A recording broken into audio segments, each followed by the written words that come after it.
Right. ఇక పుట్టుక ఎంత ముఖ్యమో ప్రతి మనిషికి చివరి మజిలీ అంతే ముఖ్యమని మంత్రి నిమ్మల రామానాయుడు అన్నారు. ఇక పశ్చిమ గోదావరి జిల్లా పాలకొల్లు నియోజకవర్గం పెనుమదం గ్రామంలో శ్మశాన వాటిక అభివృద్ధి పనులను మంత్రి నిమ్మల రామానాయుడు సందర్భంగా ప్రారంభించారు. గ్రామస్తులతో కలిసి శ్మశాన వాటికలో శ్రమదాన పనుల్లో కూడా పాల్గొన్నారు. మేస్త్రిగా మారి కాంక్రీట్ నిర్మాణ పనులు చేశారు. కంకర, ఇసుక, సిమెంట్ను గమైలాలతో మోశారు. ఇక మంత్రి పిలుపుతో ప్రజలు స్వచ్ఛందంగా వచ్చి శ్రమదానం పాల్గొన్నారు. ఇక శ్మశాన వాటిక అభివృద్ధి, శ్రమదాన పనుల్లో కూడా గ్రామస్తులు కలిసి పనిచేయడం సంతోషంగా ఉందన్నారు ఆయన. పాలకొల్లు నియోజకవర్గంలో అన్ని శ్మశాన వాటికలను సుందరవనంగా ఆరోగ్యకర పచ్చదనంతో తీర్చిదిద్దాలని లక్ష్యంతో పనిచేస్తున్నట్టుగా నిమ్మల రామానాయుడు ఈ సందర్భంగా తెలియజేశారు.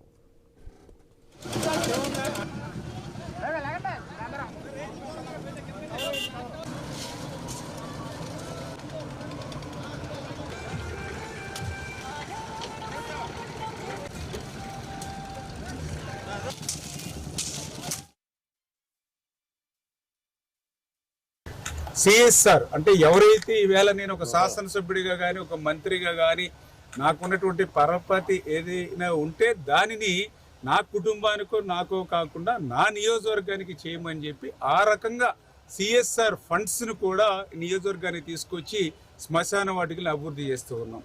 అందులో భాగంగానే ఈరోజు పెనుమదం గ్రామానికి సంబంధించినటువంటి దగ్గర దగ్గర 10-12 సంఘాలకు సంబంధించినటువంటి అతిపెద్ద శ్మశాన వాటిక. ఈ శ్మశాన వాటిక ఒక డంపింగ్ యార్డ్ లాగా ఉంది నిన్నటి దాకా.